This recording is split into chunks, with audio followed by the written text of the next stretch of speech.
Hi, everyone. Welcome to the Korean Help podcast. Korean Help is an organization dedicated to helping the Korean American community through our various programs from nonprofit assistance to our legal aid program and everything in between. My name is Jasmine. I'm the social media coordinator and spokesperson of Korean Help. And my name is Hannah. I am the community outreach coordinator for Korean Help. Hi, I'm Yunho. I'm the program coordinator for Korean Help. Hi, I'm Harold. I'm on the networking and navigating team of Korean Help. And I'm JD Kim, advisor for Korean Help. Yeah, so this week has been a pretty eventful week for the Korean American community. Some good and some just really horrible. So I'll let you guys decide. Do you want to start with the good news first or the bad news? Can we please start with the good news? The good news? Okay, so Harold, can you tell us some good news about what happened this week? Yeah, so on February 11th, KCS in Bayside opened up a pop-up site for the COVID vaccine. And it was relatively successful as all 500 slots were booked on the first day. Wow. And a lot of married couples were saying how it went very smoothly and they're these are relatively old people and they had no problem sitting and waiting, and some even said they didn't feel the needle, so that's good. And there was a lot of officials such as the Queensborough president there touring the site, and yeah, it was just an all around successful event, and it showing a good direction for the vaccination process. Yeah. There's also a website that I would like to show.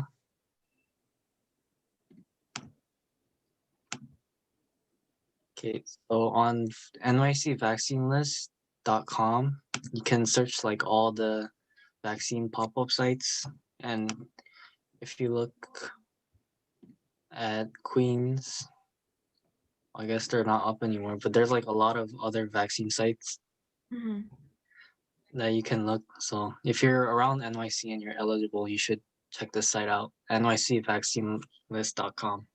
Yeah. This was recently made, right? This website. I think that this is such a great resource to use because you can see on the screen it says locations. Before, I heard that it was so complicated to try to figure out where you can get vaccinated and all of that information. So having a resource like this is super important. I don't know why we didn't get one sooner. But what matters is we have it now. And I'm going to be using this website because they just recently allowed people with comorbidities in New York City to get the vaccine. So I'm going to try to get an appointment for my mom. Oh, that's sweet of you. Yeah. I think it's a really smart idea because, there's websites out there that show you how to get tested for COVID. So why not also make websites to help you get vaccinated for COVID? It's just, it makes sense. And it's really easy to navigate as well. Harold literally just typed in Queens and it gave you a plethora of different sites and different locations to look into. Yeah. Oh, they even have outside of New York City, actually. Yeah. Oh, wow. Oh, shoot. Dang, they have everything basically. And I think it's really big news and really good news to know that there was a vaccination site opened in Bayside, at what was it, KCS? Yes. Especially because there's such a huge Korean American population there. So it's good to know that our Korean American elders are getting vaccinated and they're getting the care that they need. And I just hope that they can keep it up and that more vaccinations will be circulated.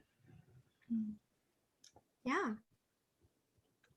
And I've been seeing also with the new presidency, I think Biden's been doing a pretty good job in terms of catching up with the vaccinations and just making sure that there's more resources out there and getting on top of the quota.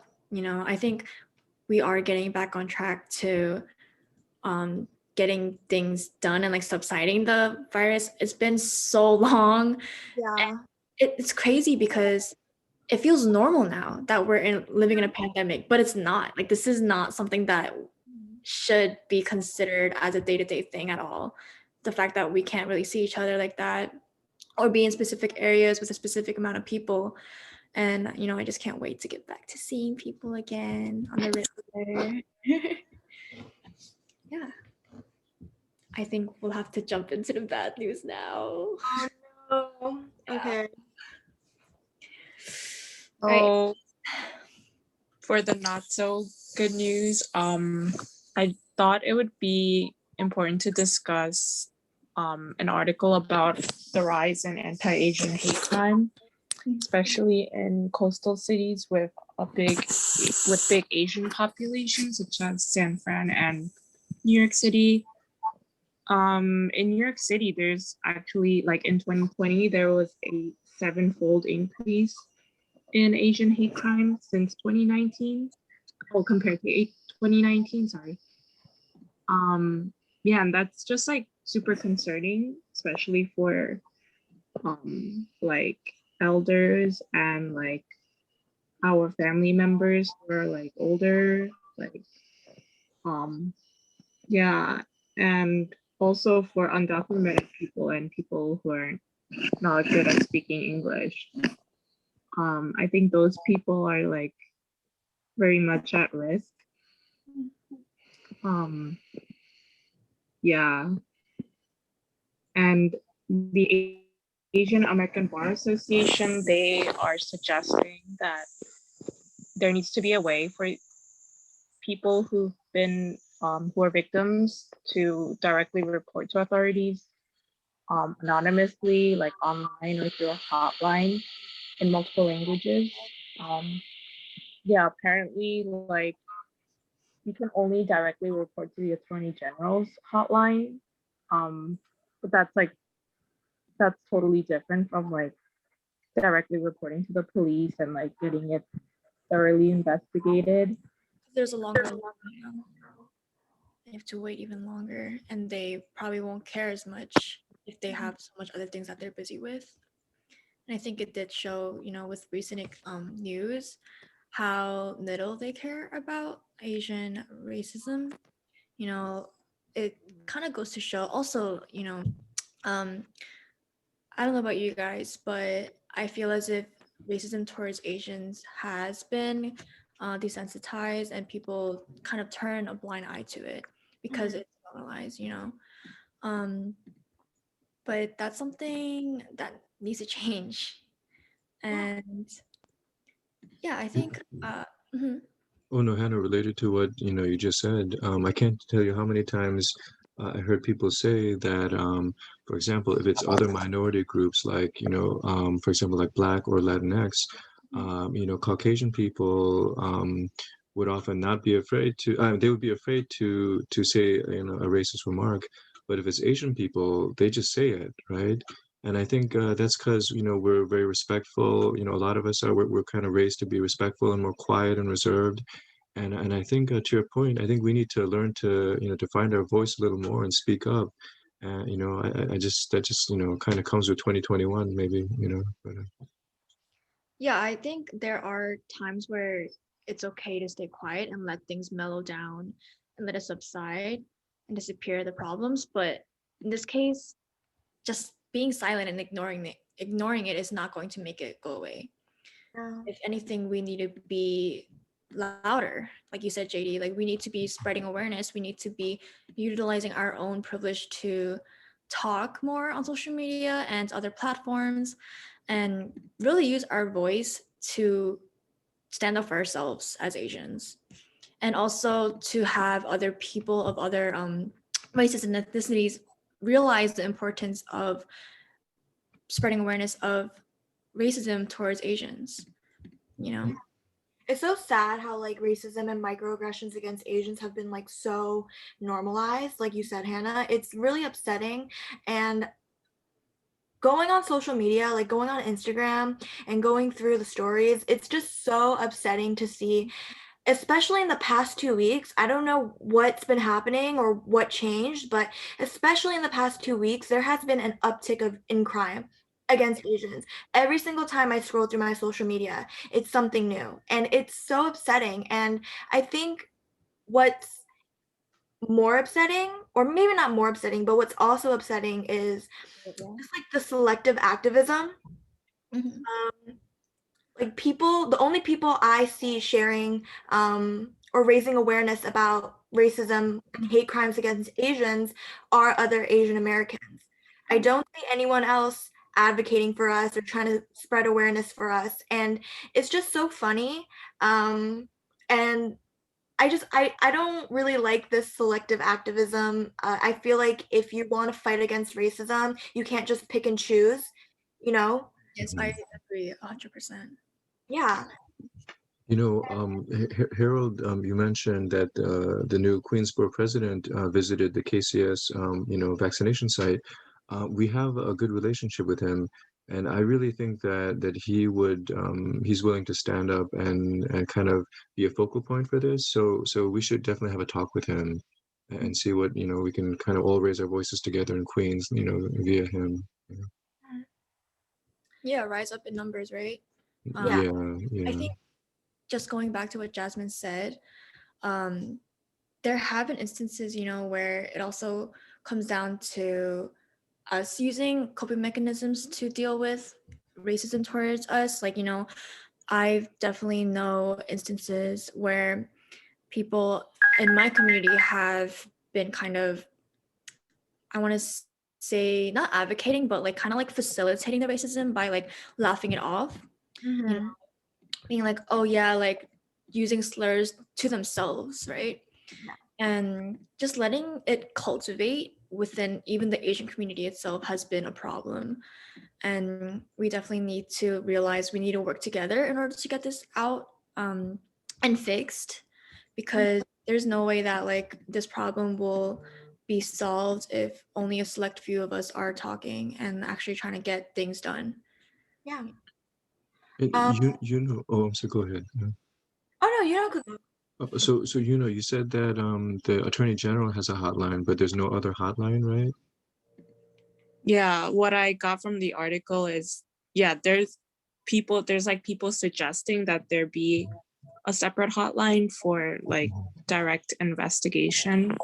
Yeah, Like you said, the Attorney General, it's like a state Attorney General, right? yeah. The So Attorney General would be this, yeah, New York State, and not the city or local. Yeah. yeah, so that's like, I don't know, that's like kind of far off. Mhm. Um, It is, and they're not really equipped to handle matters throughout the whole state, right? Like local, like the NYPD could here in New York City, right? think like another big thing that needs to be changed is the requirements for the attack to be classified as a hate crime. Um, yeah, like you guys mentioned, the thing we saw on Instagram today. I'll share my screen with it right now. Yeah, Oh, please continue. Yeah. yeah, I think someone said like that one didn't get classified as a hate crime. Um, even though like I think it said like he did yell out like a slur or something. I feel like yeah, that needs to be fixed. It seems like it's just really hard to like have the the attack, you know, like properly investigated as hate crimes. Um, so yeah, that's what I got from this article. And yeah, and Asian American Federation, they're like putting out a lot of self-defense tips. Oh, Also, it's gotten that far, huh? yeah, and like I don't know, I guess that's like great and all, but like I just like realistically, I feel like when you're in that situation, yeah. you're probably so like stunned, like yeah, just like feeling Or a lot of things. Well, plus what I've been reading is the sneak attacks, right? They just they'll just dart in from out of nowhere and then from behind and attack you, right? Yeah. So How I don't likely to do that? Go So, behind. so I'll just, I'm sorry. I'll just make the point while this is up that, this is not far away. This is Flushing Main Street where, so many, Koreans live nearby and Chinese Americans live nearby. So, yeah. Yeah, And and like with all this happening, um, right now, I just feel so unsafe and I just feel, I don't know, like I view myself as an American. I was born and raised here. I was born and raised in New York. But like with all these hate crimes happening, it feels like to others I'm not. And that I'll always be considered as like an other. Um, which is so upsetting because like it took me so long to kind of um be comfortable with my identity as a Korean American. And, with the rise of the pandemic and, the rise of hate crimes against Asian Americans, it just feels like a step back. And I'm curious to see if anyone else feels the same or if they have like a differing opinion. yeah, like I think what really angers me is just like it just seems as if there's just so many things that can be done, but people just won't even do the bare minimum. For example, with the attack at Flushing, why was it dismissed altogether? Like, why was it not even investigated as any type of crime, really, as assault, right? For example, and just not really putting the effort into seeing all the different aspects of the situation in regards to racism and hate crimes towards Asians really makes me feel as if we are stepping back. We are stepping back as humans, honestly. Like, it's just decency to be nice people. Like, why can't you just be nice and not like try to hurt people on the street? Like, that's just the bare minimum. And I'm just getting really heated. Yeah. But yeah, if you guys couldn't tell. But yeah, it is disappointing. But then at the end of the day, we can't sit back and just be angry. We have to be proactive as well and do our part. I think like the worst part is like we grow up in this culture of like you have to respect your elders and like kind of Yeah. like revered, and then suddenly like although they're like the most vulnerable, they're the only group that's really being targeted. Yeah. To see that like we can't even get a proper investigation is Yeah. Hmm. And I Right. think the like, worst. um, you know, in Asian culture, it is important to, respect your elders, but I feel like that's just a universal. And so the fact that people are specifically targeting Asian elders when they can't even defend themselves, especially when most of the attacks that I've seen in the past 2 weeks, like you said, JD, have been sneak attacks, Yeah. it just hurts my heart because when you're that age and you're an elder and you have a hard fall like that, many Asian Americans in the past 2 weeks have died. Like the story is, Yeah. yeah, they've passed away. And also, even if you don't pass away, the impact of that fall, like especially at that age, you're going to be severely injured. And the trauma too. It's not just physical at the end of the day. Exactly.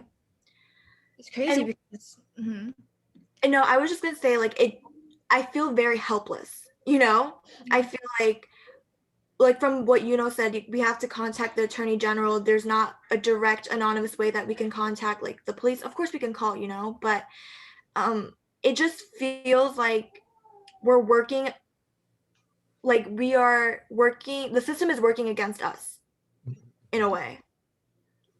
I'll just say real quick though that I remember when the earlier during the when the pandemic started, the mayor's office, it felt like they were sending out stuff about hate crimes like every week. So I'll recheck that and see if there might be some form of, I don't know, I mean, even if not a hotline, some form of way to some means to contact, right? And then we could post it in a future episode or something. But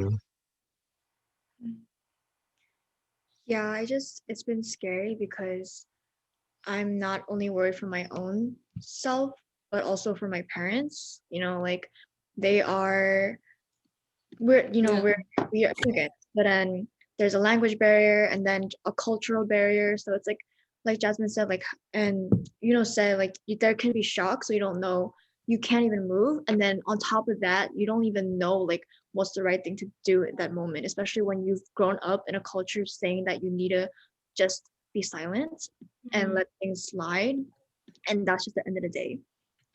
And when you're getting attacked like that, it's just who really knows how to deal with it unless they've Yeah. gone through it already, right? Yeah, and it's just I'm just thinking about how close it is to home, and just it can really happen to anybody. Anybody we know, it could happen to you guys, and that just even adds more to my anger that it could happen to somebody that I know and cherish. Like my mom literally went to Flushing today, you know, Exactly. That's and Yeah. so like great. the crime that happened yesterday, Roosevelt Avenue, like, like that could be any of our parents, that could be any of us. And it's just very scary to think about that. Yeah, my mom, like, she has to go to Main Street sometimes, like, to get like massages and acupuncture, and I was like, don't go anymore, like, not safe. Ah, Yeah. we live in a society. If I could tell a quick story though about, trying to move beyond all of this a little bit, if it's even possible. But so, like last year, I got news that my old law partner, who's Caucasian, he passed away, and he and I were lawyers in Buffalo, New York, upstate New York. And so, I drove out there and I attended the funeral, and then I was hanging out with our coworkers who were also Caucasian. And I had this strange feeling the whole time, and I couldn't quite put my finger on it. But it was very nice to see them. Obviously, it had been a while. And then when I got back to New York City, I finally realized what that odd feeling was. And what it was that, in the minds of my coworkers, just these just very, nice people, there was, 0.00001 difference. There's no difference in their mind between me and them, right? They just treated me like family, like friends, like equal, like color of skin didn't even matter, right? And then I'm not saying that everybody in New York City is racist, but I do think we are, siloed off into our own communities, right? That's a very serious thing, right? And there's not enough interaction between the communities, and that's why I felt that odd sensation, right? That was normal back when I lived in Buffalo, because I tell you, not only in Buffalo but throughout the country, there are, just genuinely good people everywhere, of all backgrounds, right? But yeah, in New York City, I think part of the homework we have is, again, to somehow bridge the distance between all the different communities and the silos, right? So yeah, I wonder what you guys think about that.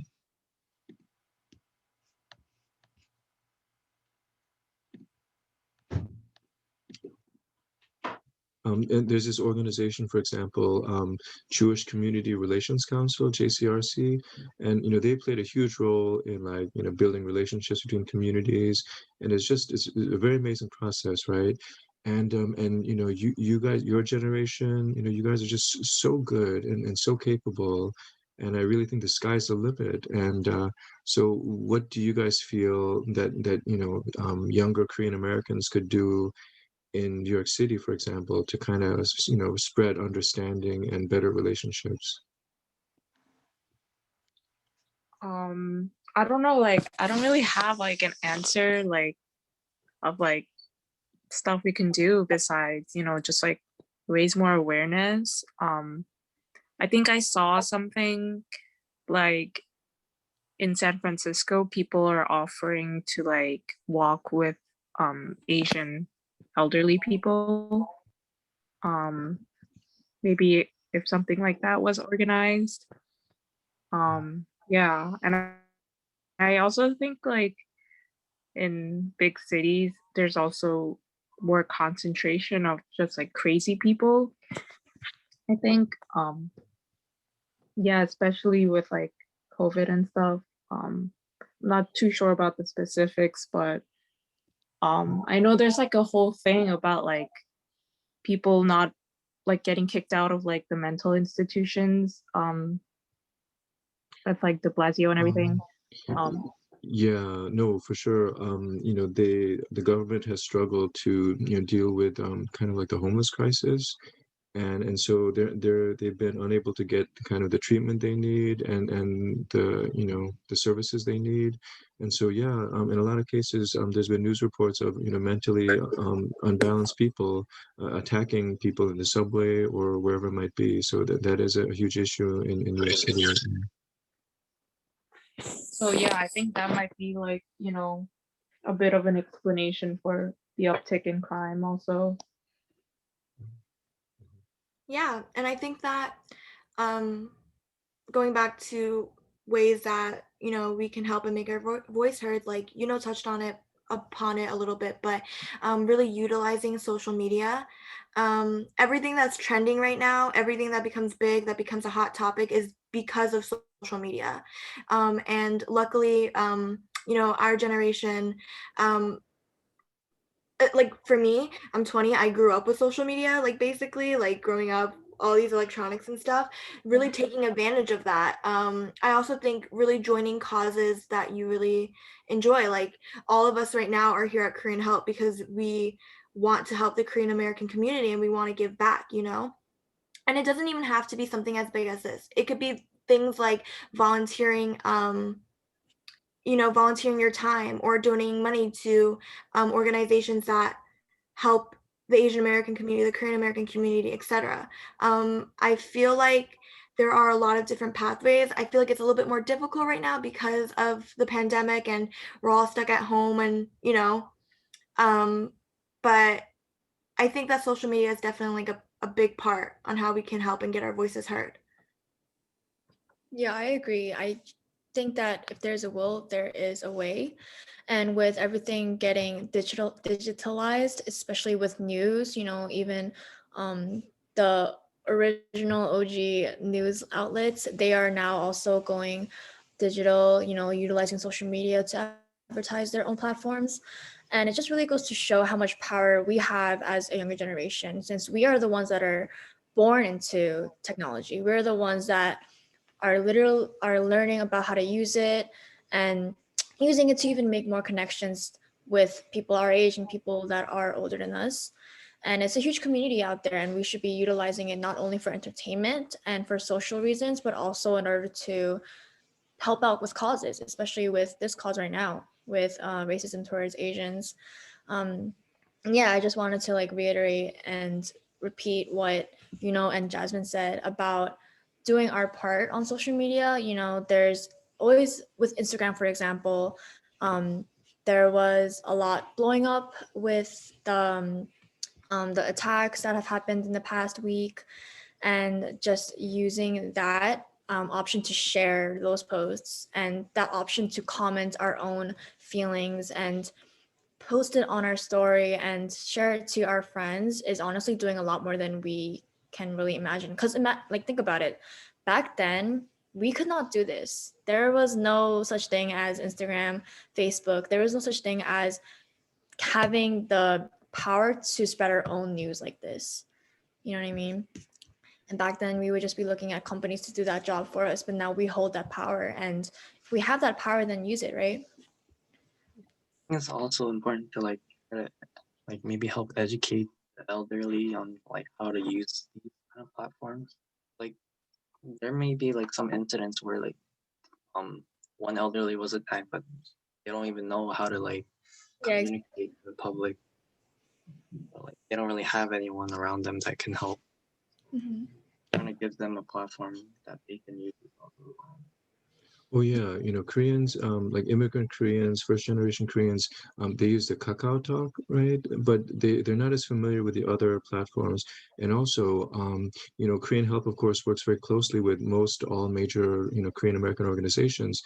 But one thing that you'll see happen again and again is like an incident will happen and they'll have a press conference, but they'll only invite the Korean media. And so those incidents and those stories won't like reach outside to other communities and the mainstream, if there's such a thing anymore. But so you guys, like you were saying, right, have the ability, you're culturally, language wise, social media wise, right, to reach further out than the older generations could ever even think about doing, right? So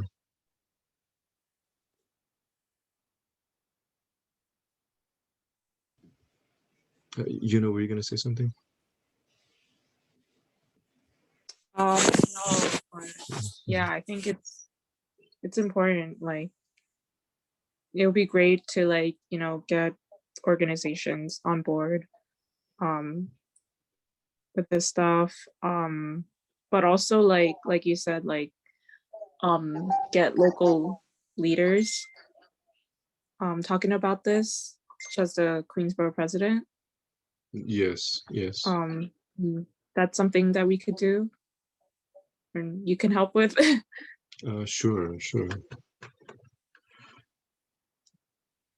Definitely. I'll keep you guys posted on that.